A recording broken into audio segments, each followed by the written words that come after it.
saw the captain cross the street. He heard his boots on the boards. He came in with his coffee in one hand and the ring of keys in the other and the mail under his arm, and he stood looking at John Grady and at the pistol he was holding with the butt resting on the desktop. Cierra la puerta, said John Grady. The captain's eyes darted toward the floor. John Grady stood. He cocked the pistol. The click of the sear and the click of the cylinder hand falling into place were sharp and clear in the morning silence. The maid put her hand over her ears and closed her eyes. The captain shut the door slowly with his elbow. "What do you want?" he said. "I come to get my horse." "You horse?" "Yes." "I don't have you horse." "You better know where he's at." The captain looked at the maid. She still had her hands over her ears, but she looked up. "Come over here and put that stuff down," said John Grady. He walked to the desk and put his coffee in the mail and stood holding the keys. "Put down the keys." He put the keys on the desk. "Turn around. You make bad troubles for yourself. I got troubles you never even heard of. Turn around." One of the questions I think the book asks, and that I have for you, here in this scene, John Grady says he has troubles the captain never even heard of. John Grady is obviously our hero and very sympathetic. He's Cormac's avatar in this novel. Do you believe that he's also a problem? Do you believe that he is deeply troubled in a way that is dangerous?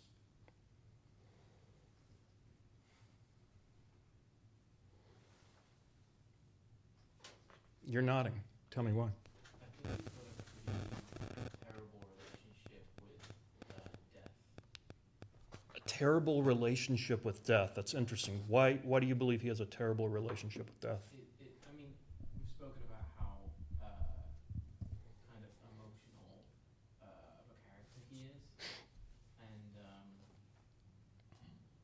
reading about kind of the funerals that he goes to, how much Levin's death impacts him, how much the death of the boy that he kills that was trying to kill him impacts him.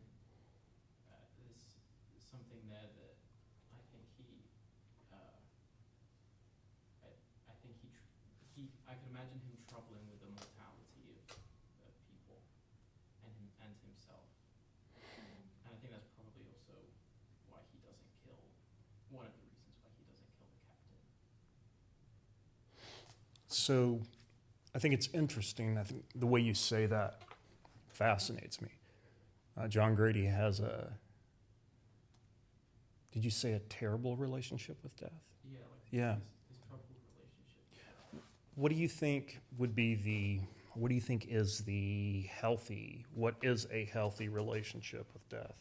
Or like a proper relationship to compare this against? I mean, I would imagine it to be like you could grieve and then move on and find peace and find acceptance after death. Mm-hmm. But something about how he seems to receive death, he can't move on. He can't accept it. Like there's a block there. Mm-hmm. And I don't really know what it is, and maybe it's too far in his psyche to really find, but Right. Do you guys think it's possible to grieve and then move on and have peace? I'm seeing heads say no. I think yes and no. I think it is possible to make peace with someone passing. I don't know if you ever truly move on, right? I don't know if I think the people that we love ever truly leave us. Mm-hmm. I think their memory dulls over time, maybe. But, I think, because I've lost people in my life and they stick with me. Mm-hmm. Yeah, sometimes people that are significant in your life, but you've never known them, their deaths can leave holes and cavities in your lives that you spend your entire life like haunted, right? Kind of like haunted by a ghost. There's that aspect. Back to the first question, do you think John Grady is a problem? There's the sense that, okay, maybe he doesn't have the proper relationship with death. I also think this like kind of getting into this almost episode he has, it almost parallels like when Blevins recounted his like going and like shooting the guy and getting his gun and like kind of trying to take back what is his, and I think it's because at that point he had nothing to lose. So trying to gain like that sense of like ownership, like stability, belonging within themselves, like has been mostly defined by like them having their horses and having each other and having their guns, and like that made them like men in the country. And I think right now John Grady doesn't even have the one thing that he found he really desired, which was Alejandra, and so he has nothing to lose, which makes him a problem. That's like, I mean, it's cliche, but like one of the most dangerous people in the world is anybody with nothing to lose.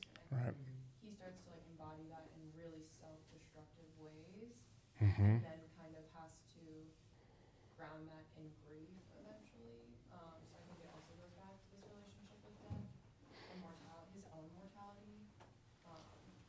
Yeah, there's a line about, it's one of my favorite things ever written about physical pain. And John Grady thinks he'd forgotten how dumb pain can make you, and he thought it ought to be the other way, or what was the use of it. That's like one of the truest, most insightful things about like acute physical pain. I don't think that he's necessarily a problem, or that his troubles make him into a problem necessarily. I think that what's going on with him is he has just suffered so much loss at, 17 years old.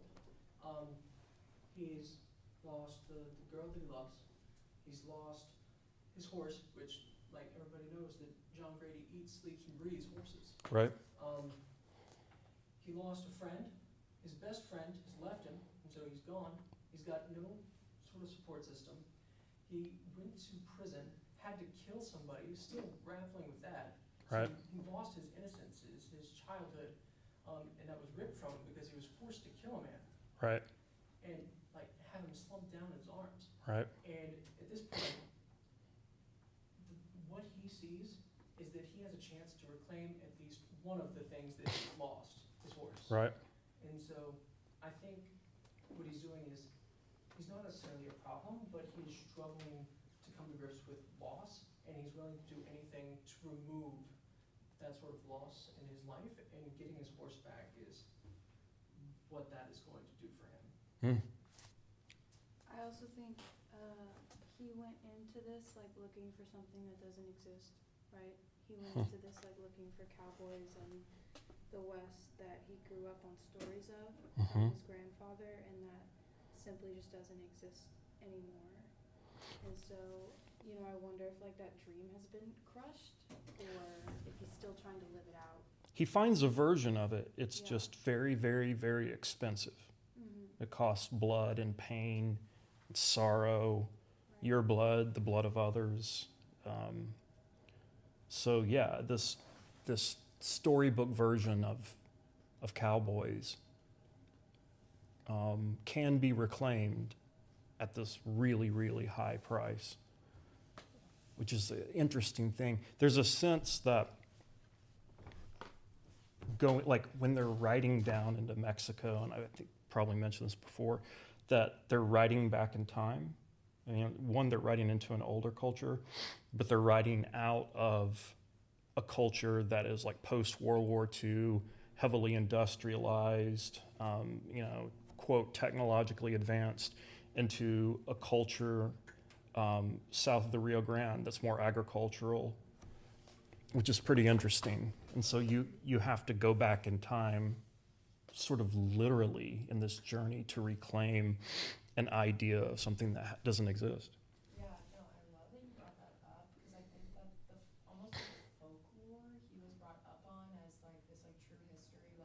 when he actually goes back in time and goes to this physical place where he can revisit that, he's constantly like imposing his almost like romantic perspective of these things on like this like very grimy reality, and I think that forces a like constant reorientation of who he is. Like he wants to be this almost like perfect hero who is moral and just and fair, and when he realizes that the circumstances won't allow for that all the time, he's constantly relearning who he is in all these different contexts. And I mean, climax of that all is him killing a man. And so I think that like constant like conundrum and like dilemma of like what is almost that American Western romantic point of view is like just very much impeded on and really disorienting Right. for him and his sense of self. And like he gets what he wants, but he gets a very slanted version of it, right? Like he meets the rancher's daughter, but he can't marry her. Right. He gets in trouble with the law, but it ends up with him like going to jail, and instead of a gunfight, it's a knife fight, and he's Right. a murderer. You know, he gets the horses, but they get you know, and it's like it's all these what's the word? Like stereotypes of that Western life, and he gets like a glimpse of them, and then they just get snatched away. Yeah, well said. In Westerns, where there is a hero like John Grady Cole, where there is like the lone cowboy who has to ride out into an adventure, how do those Westerns generally end? Like what's the end with that hero? Whether it's a film or a comic book series or whatever. How do we, like, what do we see the hero do at the end of those stories? He gets the girl, the enemy or the antagonist is usually defeated, and I don't know, I think his, I think his like desires like mostly like the same thing. It's not really that changed or altered, I don't think. I don't know, it felt very surface level to me when I watched it growing up, or looking back on it now. I think in addition to that, they could also, a lot of it revolves around money, so they might get the money, and then they can ride off into the sunset with the money, and then sometimes they get status, they can go off and they've got this new status. In many of these stories, and I'm talking about the stories that came out of Hollywood from the 30s on, there is like this lone figure, the man of action, that's a cowboy, and he is brought in to a town or a community or whatever to deal with bandits, bad guys, trouble, whatever it happens to be. In John Ford's The Searchers, John Wayne's character goes in search of this woman, young woman who's been kidnapped by Comanches, right? And he's gonna track her down, he's gonna get her back. Often in those stories, the hero accomplishes the big task. You get the girl back, or you rid the town of the bandits. But in doing what the hero has to do, he's made himself just unpleasant, unpalatable to the community. And he ends up going off alone, riding into the sunset, because it's a cliche kind of sense of an ending, except for the deeper meaning of this is that the hero doesn't belong to this place. Like the peaceful people only have need of violent men when there's this time of distress and calamity. And you see this beautifully done in Kurosawa's Seven Samurai, right? The villagers, they hire these samurai, but the moment the bandits are defeated, the villagers have no use for the samurai.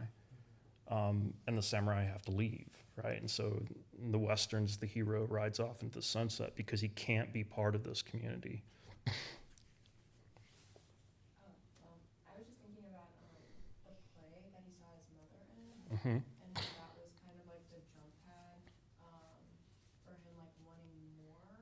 And I'm just like really thinking about how his perception was that it almost like it lacked the lesson, it lacked the thing that was really gonna like tell him about the world, and so he had to go find it for himself. He was looking for substance, and just kind of that like reality also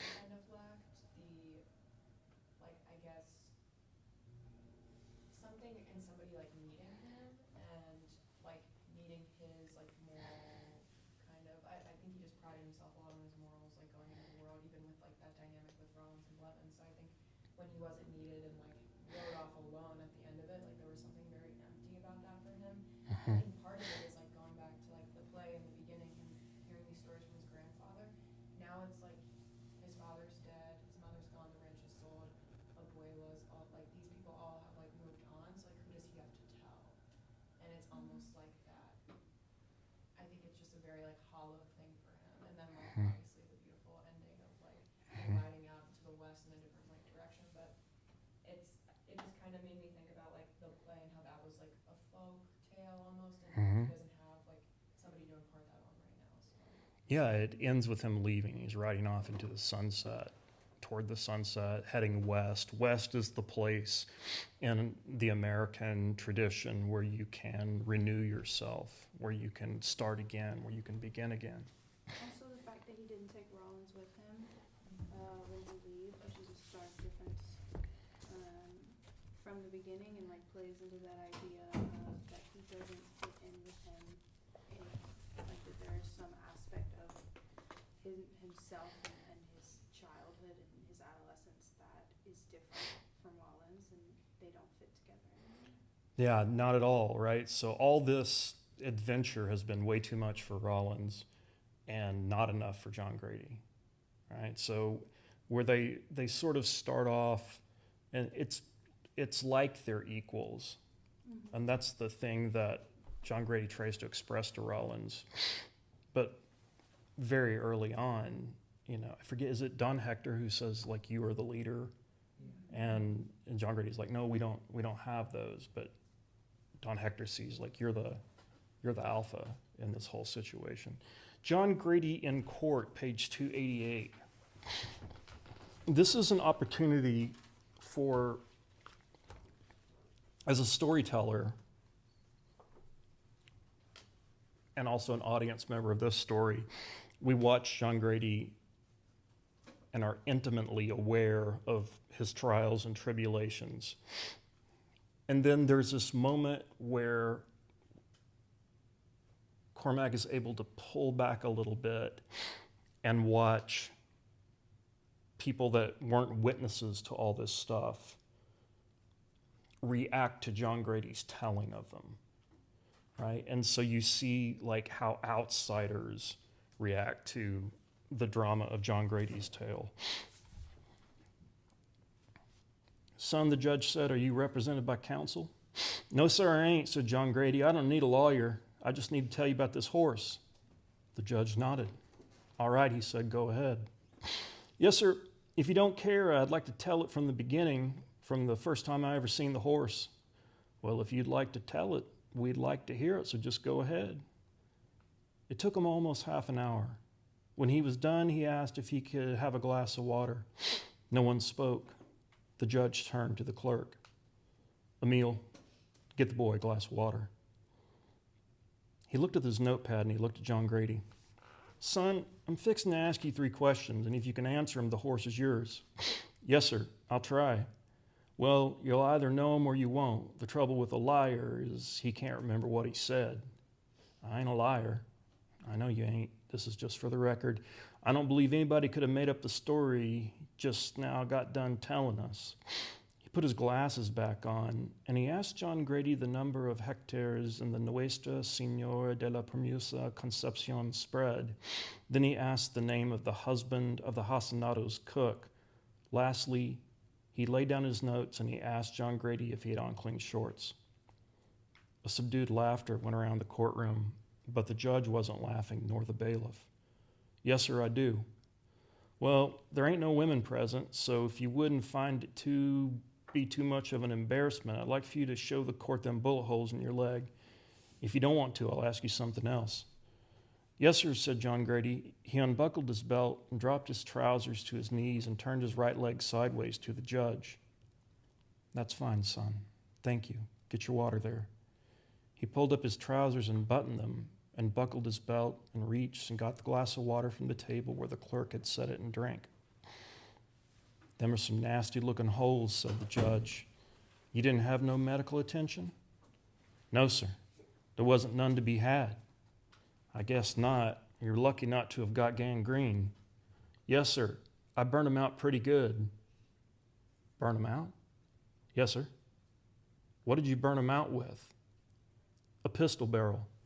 I burned him out with a hot pistol barrel. There was absolute silence in the courtroom. The judge leaned back. The constable is instructed to return the property in question to Mr. Cole. Mr. Smith, you see that boy gets his horse. Son, you're free to go, and the court thanks you for your testimony.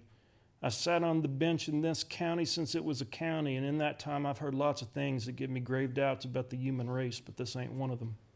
The 3 plaintiffs in this case I'd like to see in my chambers after dinner. That means 1 o'clock. The lawyer for the plaintiff stood up. Your Honor, this is pretty clearly a case of mistook identity. The judge closed his notebook and rose. Yes, it is, he said. Bad mistook. The hearing is dismissed. John Grady understands that the judge is a sympathetic soul and someone who's wise and knows a thing or two. And so he goes to the judge and he's trying to unburden himself, and the judge is trying to listen. But as wise as the judge is, John Grady has seen more than the judge has actually. He's seen more extreme things. And that all ends with the judge telling John Grady, there's nothing wrong with you, son. I think you'll get it sorted out.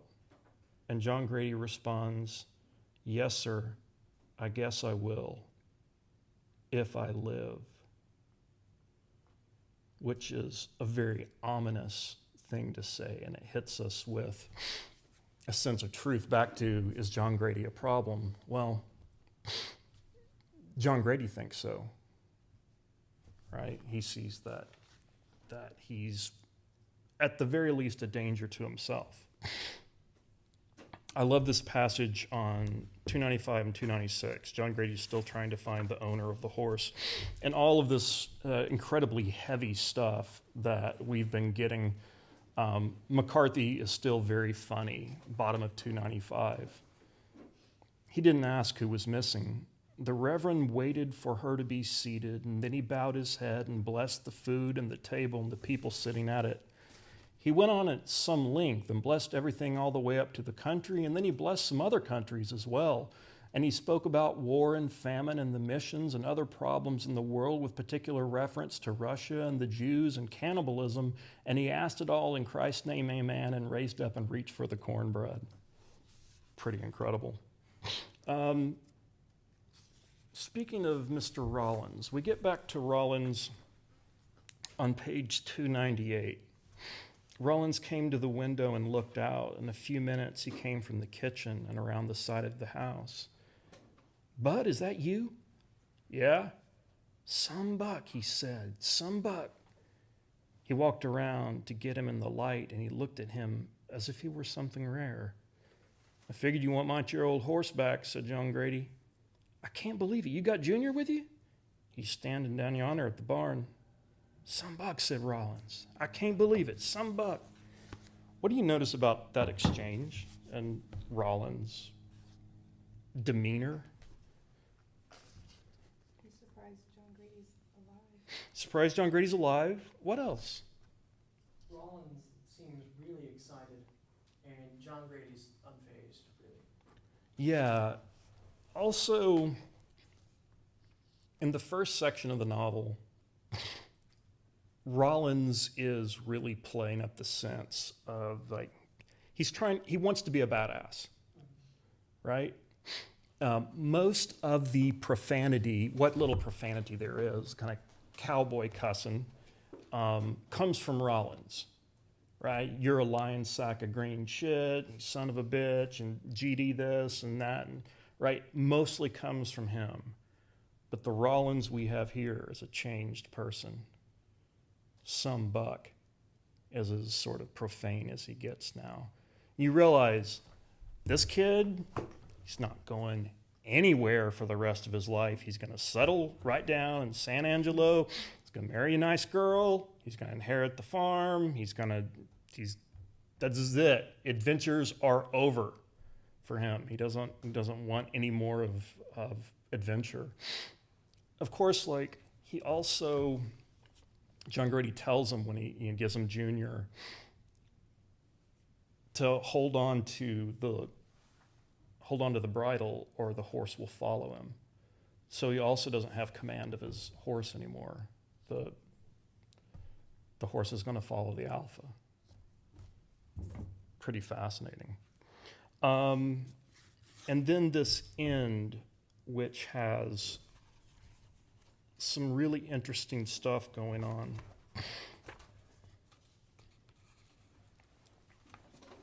Last page, 302. The desert he rode was red, and red the dust he raised, the small dust that powdered the legs of the horse he rode, the horse he led. In the evening a wind came up and reddened all the sky before him. There were few cattle in that country, because it was barren country indeed, yet he came at evening upon a solitary bull rolling in the dust against the blood-red sunset like an animal in sacrificial torment. The blood-red dust blew down out of the sun. He touched the horse with his heels and rode on.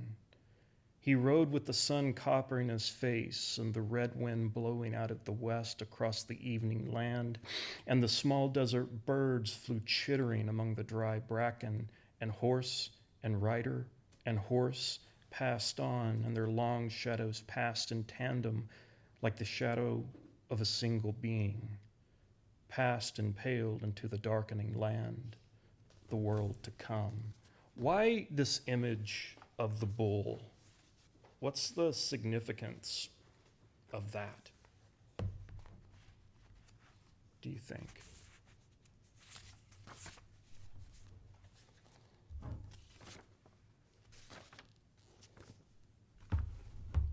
We understand implicitly the significance of the hero riding off into the sunset. We understand the significance of the world that is passing behind him, the world that is to come in front of him. What's this bull all about? Wallowing in the dust. I mean, it seems to be mirroring who he is. You know, a bull has conings. Mm-hmm. He's macho, he's unpredictable, chaotic, does what he wants to do, and that's it. And I think that it's just acting as a mirror to John Grady. Mm-hmm. He's also by himself. And Solitary bull. The sacrificial torment piece, I think, is really interesting because I think that there is that sense of like this story is almost his sacrificial torment, so he can kind of have that like turning of the corner of like childhood innocence to like becoming like the man he was meant to be. I think that like even his relationship to Alejandra's great aunt, she was like, you unfortunately need to like be at the expense of this for everything else to go back to the way it was because he was this disruption. And you see this like beautiful sunset landscape and just this like huge thing like tormenting and like disrupting the landscape, and I think that in a lot of ways resembles his role, especially at the ranch. Interesting. There's also something that the aunt, the Duena Alfonso, says earlier to John Grady. She says, in the Spaniard's heart is a great yearning for freedom, but only his own, a great love of truth and honor in all its forms, but not in its substance, and a deep conviction that nothing can be proven except that it be made to bleed. Virgins, bulls, men. Right? So we obviously know who, in that analogy, the virgin has been. We know who the man is. And now we see like this bull, and I can't think that these two passages aren't linked, given the blood red dust and the bull and the whole thing. I think this is a direct callback to what the Duena Alfonso says to John Grady. I think it helps us interpret this final passage. Something else that she says is particularly interesting. She talks to John Grady about the figure of a forger of coins, right? And calls back to this idea of, the chaos theory butterfly effect of like, when does a particular action start? When does a coin toss start? Does it start when you flip a quarter off the end of your finger? Or does it start when that coin is minted and the piece of slag is stamped in a particular way so that one side is a little heavier, a few grains heavier than the other side? And that has an effect on the toss, right? So perhaps the coin toss starts there. We're back to this idea, situations have an infinite sensitivity to initial conditions. What are the initial conditions? Are they the toss? Or are they this myopic forger placing the slag, the metal, in the press, or working them with hammer and die? And she closes, or that passage, her conversation with John Grady closes with her saying, "It is not so much that I don't believe it, I don't subscribe to its nomination. If fate is the law, then is fate also subject to the law? At some point, we cannot escape naming responsibility. It's in our nature. Sometimes I think we are like that myopic coiner at his press, taking the blind slugs one by one from the tray, all of us bent so jealously at our work, determined that not even chaos be outside of our own making."